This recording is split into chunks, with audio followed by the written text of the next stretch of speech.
इतना सारा सामान, एक प्लास्टिक बैग तो दो ना। थैला तो हम घर पे ही भुलाते हैं।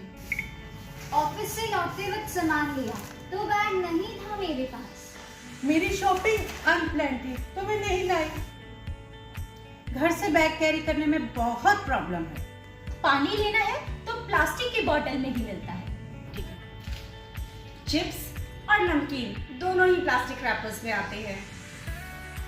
कहीं ना कहीं ये सारे प्रॉब्लम्स वैलिड भी हैं। There are basically two reasons to plastic pollution.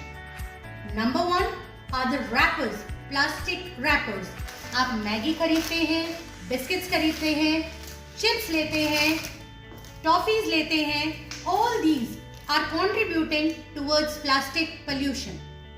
सबसे बड़ी प्रॉब्लम ये है कि इन रैपर्स को तो हम रद्दी वाले को भी नहीं दे पाते क्योंकि वो लेते ही नहीं, और डस्टबिन में डालें तो they add to the landfills. तो कहीं ना कहीं तो हमें इनका सोल्यूशन निकालना है।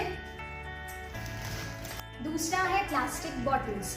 सॉफ्ट ड्रिंक्स, क्लीनर्स, जूसेस, ये सब प्लास्टिक की बॉटल में ही आते हैं। So no matter how much we avoid it, हम खरीदते जरूर हैं। Do you know world's population consumes about 1 million plastic every minute. Dear friends, there is one solution to both the problem, and the solution is EcoBreak.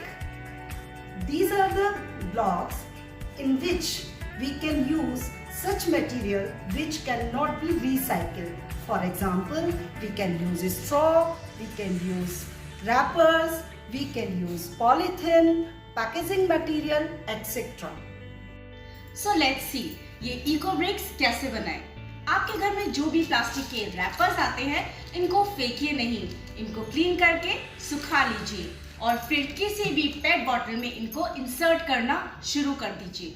It is recommended to use soft plastic at the bottom so that base के सारे gaps भर जाए and then fill in जितने भी plastic rappers आप इसमें भर सकते हैं जब तक ये बॉटल पूरी तरह से टाइट ना हो जाए, और उसके बाद इसका ढक्कन लगा दीजिए। तो लीजिए आपकी इको ब्रेक रेडी है।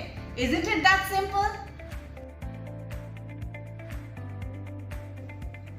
इको ब्रिक बनाते समय हमें किन किन बातों का ध्यान रखना चाहिए, जैसे कि नंबर 1, हमें वही प्लास्टिक यूज करना है जो रिसाइकल नहीं हो सकता। नंबर 2, प्लास्टिक रैपर्स को ड्राई और क्लीन करके ही बॉटल में भरना है। Number 3, don't use paper, glass and any other sharp object. And number 4, 1 litre bottle के अंदर 333 ग्राम नॉन बायोडिग्रेडेबल वेस्ट होना चाहिए। Now the most important question is where to use these eco bricks. हम आपकी बनाई हुई इको ब्रिक्स को collect करेंगे और भेज देंगे MCF या ग्रीन इंडिया फाउंडेशन ट्रस्ट, जहां इन बनाई हुई इको ब्रिक्स का सही इस्तेमाल किया जाए। इको ब्रिक्स कन्वेंशनल ब्रिक्स की तरह कंस्ट्रक्शन में यूज किया जा सकता है। दुनिया भर में बहुत सारे स्ट्रक्चर्स इको ब्रिक्स यूज करते हैं। ध्यान रखने की बात यह है, एक स्ट्रक्चर के लिए बॉटल्स का साइज सेम होना चाहिए।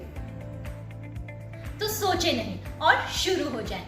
मिशन इको ब्रिक की तरफ अपने कदम बढ़ाएं, अपने हाथ बढ़ाएं और इस पर्यावरण को प्लास्टिक की मार से बचाएं।